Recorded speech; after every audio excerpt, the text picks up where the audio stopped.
Perkenalkan,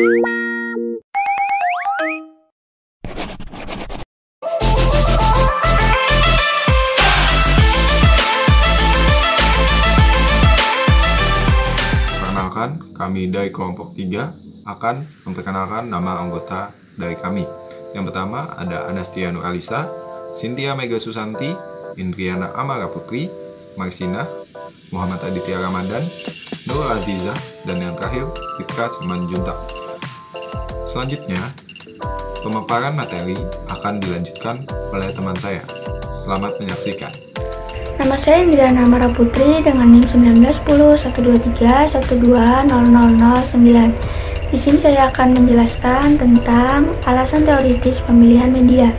Alasan pokok pemilihan media dalam bimbingan konseling karena didasari atas konsep bahwa bimbingan konseling sebagai sebuah sistem yang di dalamnya terdapat suatu totalitas yang terdiri atas sejumlah komponen yang saling berkaitan untuk mencapai tujuan. Tujuan utama layanan bimbingan konseling adalah membantu siswa mencapai perkembangan yang optimal.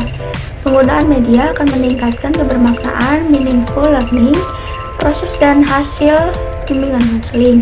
Dengan demikian, pemilihan media penting artinya, dan ini menjadi alasan teoritis yang mendasar dalam pemilihan media. Selanjutnya akan dilanjutkan oleh teman saya. Terima kasih. Perkenalkan, saya Anastia Nur Alisa, NIM 1910-123-220016. Di sini saya akan menjelaskan tentang alasan praktis pemilihan media. Menurut Sadiman, ada 4 alasan, yaitu demonstration, familiarity, clarity, dan aktivitas siswa atau konseling. Untuk demonstration, dalam hal ini media dapat digunakan sebagai alat untuk mendemonstrasikan sebuah konsep, alat, objek, kegunaan, cara mengoperasikan, dan lain-lain. Beberapa alasan tersebut sering melandasi pengguna dalam menggunakan media, yaitu bertujuan untuk mendemonstrasikan atau memperagakan sesuatu. Yang kedua, ada familiarity. Penggunaan media bimbingan dan konseling memiliki alasan pribadi mengapa ia menggunakan media, yaitu karena sudah terbiasa menggunakan media tersebut dan sudah menguasai media tersebut. Yang ketiga, ada clarity. Alasan ini untuk memperjelas pesan bimbingan dan konseling yang disampaikan dan dapat memberikan penjelasan yang lebih konkret. Yang keempat, aktivitas siswa atau konseling. Media dapat berbuat lebih dari yang bisa dilakukan oleh guru BK. Salah satu aspek yang harus diupayakan oleh guru BK dalam proses bimbingan dan konseling adalah siswa atau konseli harus berperan secara aktif, baik secara fisik, mental, dan emosional. Sekian dari saya, akan dilanjutkan oleh teman saya. Perkenalkan, nama saya Ripka Simanjuntak dengan NIM 1910-1232-2005. Di sini saya akan membahas tentang kriteria pemilihan media, yaitu ada kriteria umum pemilihan media. Dasar pertimbangan pemilihan media adalah dapat terpenuhinya kebutuhan dan tercapainya tujuan bimbingan dan konseling. Ada beberapa kriteria umum yang perlu diperhatikan dalam pemilihan media. Yang pertama, kesesuaian dengan tujuan. Tujuan pada layanan bimbingan biasanya dirumuskan terlebih dahulu, sebagaimana tujuan pada pembelajaran. Sementara itu, pada layanan konseling, tujuan baru dapat dirumuskan bila masalah yang dialami konseli telah dibahas secara tuntas. Kriteria yang kedua, kesesuaian media dengan materi bimbingan dan konseling, yaitu bahan atau kajian apa yang akan dibahas pada kegiatan layanan bimbingan dan konseling tersebut. Kriteria yang ketiga, kesesuaian dengan karakteristik siswa.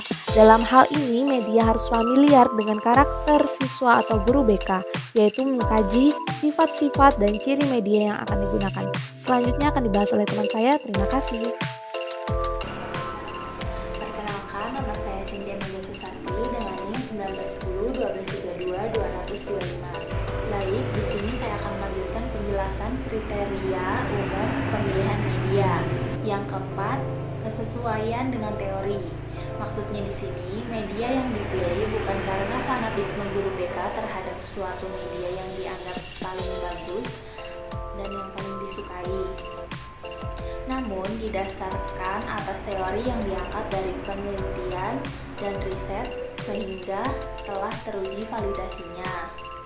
Yang kelima, kesesuaian dengan biaya belajar siswa.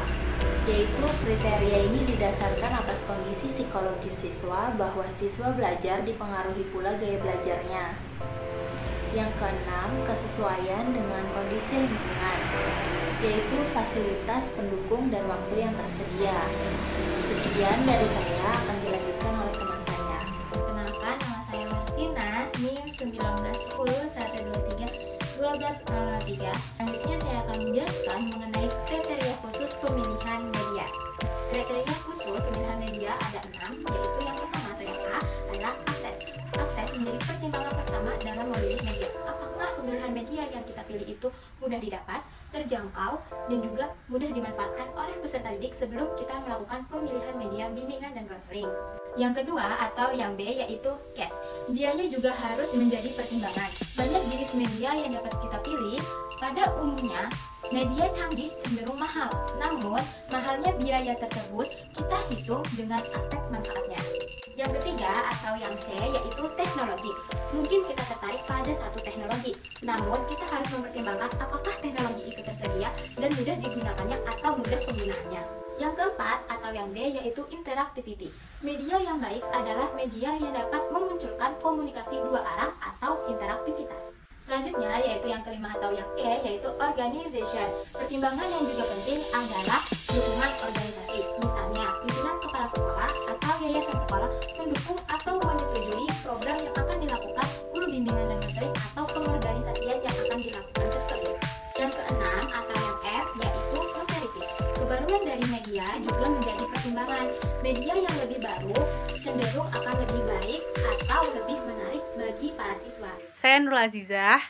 Di sini saya akan menyampaikan tentang prosedur pemilihan media bimbingan dan konseling. Prosedur pemilihan media bimbingan dan konseling secara umum terdapat dua format. Pertama, format flowchart. Pada format flowchart menggunakan sistem pengukuran atau eliminasi dalam pengambilan keputusan pemilihan media. Yang kedua, format checklist atau matriks.